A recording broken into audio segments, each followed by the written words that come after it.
Hello friends. तो दिल्ली के अंदर कोविड काफ़ी ख़त्म हो चुका है, बट लेकिन अब डेंगू के केसेस वापस से आने स्टार्ट हो गए हैं। तो जैसे हमने कोविड के टाइम पे ये रियलाइज़ किया कि अगर एक अच्छा हेल्थ इन्फॉर्मेशन हो किसी भी बीमारी के बारे में, तो उसको हम बहुत अच्छी तरह एक पब्लिक लेवल पे मैनेज कर सकते हैं। दैट्स व्हाई आई थॉट कि क्योंकि अब डेंगू के केसेस बढ़ रहे हैं, तो डेंगू के बारे में कुछ एक बेसिक फैक्ट्स जानते हैं। सबसे पहले डेंगू एक वायरल डिजीज है, ठीक है, जो मच्छर के काटने से फैलता है। मच्छर ईडीज इजिप्टिकस होता है। तो सबसे पहले before I tell you about dengue, उससे पहले इस मस्कीटो के बारे में थोड़ा सा जानते हैं, क्योंकि अगर हम मस्कीटो के बारे में जानेंगे तो we can know the precautions जो हमें लेने हैं।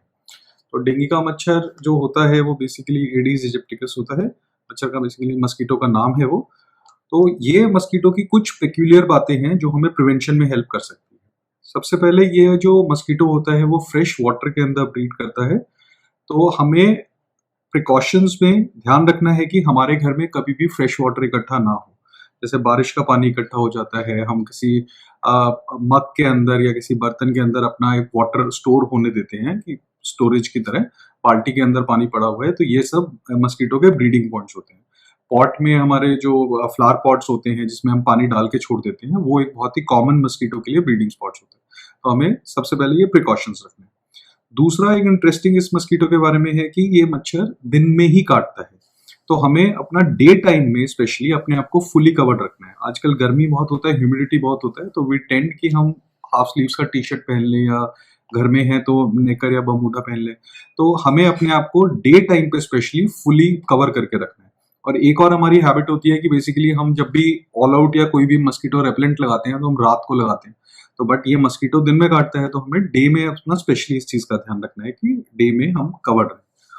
तीसरा, ये एक बहुत ही इंटरेस्टिंग पॉइंट है इस मस्कीटो के बारे में कि ये मस्कीटो बहुत थोड़ा थोड़ा ब्लड सक करता है, कि एक पेशेंट को काटेगा उससे थोड़ा सा ब्लड लेगा, ये फुल मील नहीं लेता है। तो उसके बाद फिर ये जाके दूसरे को काटेगा, इसी तरह डेंगू फैलता रहता है। तो इसके लिए प्रिकॉशंस में तो हम कुछ नहीं कर सकते हैं। This is just interesting fact I just wanted to share. तो एनीवेज, तो this was about the mosquito. तो हम पूरे कपड़े पहन के रखें, डे टाइम में अपने आप को कवर्ड रखें, वाटर ना इकट्ठा होने दें, तो हम अपने आप को डेंगू से बचा सकते हैं। तो अब let's know about dengue fever. तो डेंगू फीवर एक, जैसे आई टोल्ड यू कि dengue is a viral disease, इसके भी दो फेज होते हैं। फर्स्ट फेज हमारा एक वायरल फेज होता है जिसके अंदर पेशेंट को बुखार आता है, सिवियर बॉडी एक्स होते हैं, वॉमिटिंग हो सकता है। तो बट लेकिन ये वाला जो हम डेंगू को हम कॉमनली कहते हैं प्लेटलेट कम हो गया and all the complications, that is not seen in this first phase. ये first phase normally 5 to 6 days चलता है। And it has to be remembered कि इस वाले फेज के अंदर डेंगू में कॉम्प्लिकेशन नहीं होते हैं। इस वाले फेज में प्लेटलेट बहुत ज्यादा कम नहीं होते हैं, थोड़ा बहुत कम हो सकता है बट ज्यादा कम नहीं होता है। तो फर्स्ट फेज सिर्फ ये 4, 5, 6 दिन चलता है पेशेंट का। 5 से 6 दिन के बाद पेशेंट का फीवर अपने आप उतरने लग जाता है। इस फेज में हमें कोई पर्टिकुलर स्पेशल ट्रीटमेंट नहीं चाहिए होता है।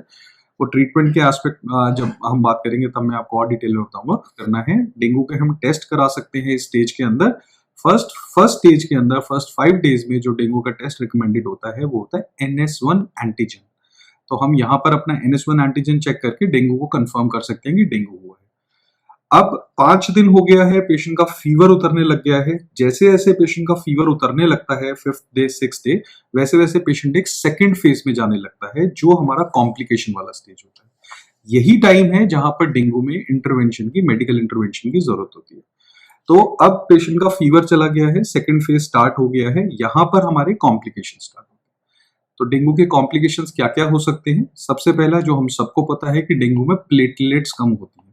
प्लेटलेट्स का बॉडी में, platelets is like a cell in the body, उसमें बॉडी में उसका जो बेसिक काम होता है वो होता है कि ब्लीडिंग को रोकना।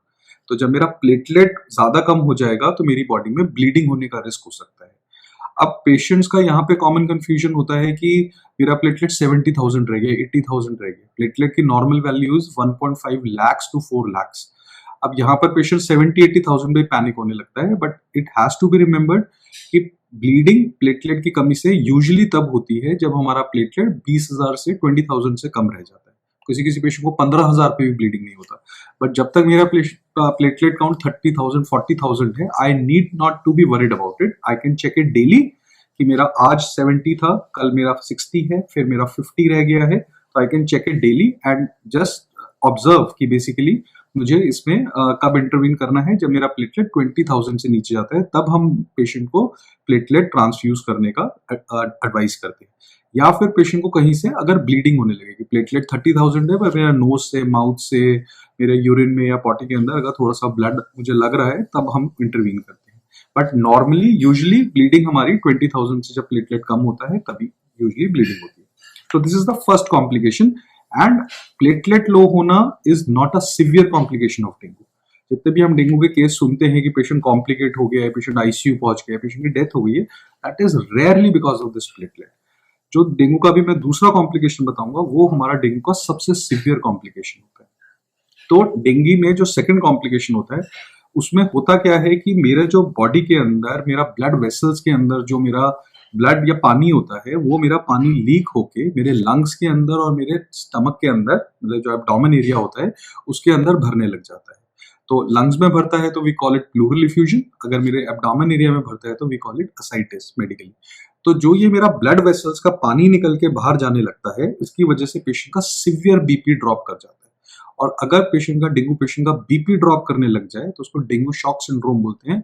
और वो एक बहुत ही सिवियर कॉम्प्लिकेशन होती है डेंगू की, जिसका ट्रीटमेंट बहुत डिफिकल्ट होता है। तो ये जो सेकंड कॉम्प्लिकेशन है, platelets is a minor complication of dengue, but जो ये सेकंड कॉम्प्लिकेशन है this is actually a complication of dengue. तो ये कॉम्प्लिकेशंस मैंने आपको इसलिए बताया so that we can behave proactively. अब अगर आपको कभी डेंगू हुआ है तो आपको सबसे पहले ये ध्यान रखना है कि पहले 4 से 5 दिन आपको 102, 3, 4 वाला फीवर आएगा। और नॉर्मली पेशेंट उस टाइम पैनिक करने लग जाता है कि डेंगू हो गया है और इतना तेज बुखार आ रहा है तो अभी जाके एडमिट हो जाओ।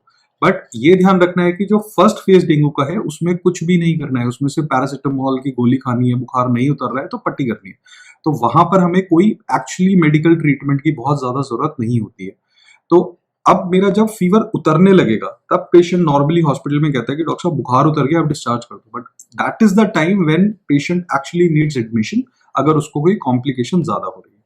तो हमें डेंगू में एडमिट कब होना है या हमें घबराना क्या कब है, इसको हम रेड फ्लैग साइंस बोलते हैं कि अगर ये है तो आपको उसको सीरियसली टैकल करना है। तो अगर मैं कॉम्प्लिकेशन समझ गया हूं तो मेरे को रेड फ्लैग साइंस आइडेंटिफाई करने इजी होंगे। तो सबसे पहला, अगर मेरा प्लेटलेट ज्यादा कम है, 20,000 से कम है, या फिर पेशेंट अगर मुझे ब्लीडिंग हो रही है कहीं से, that is the time when I should get admitted, number 1।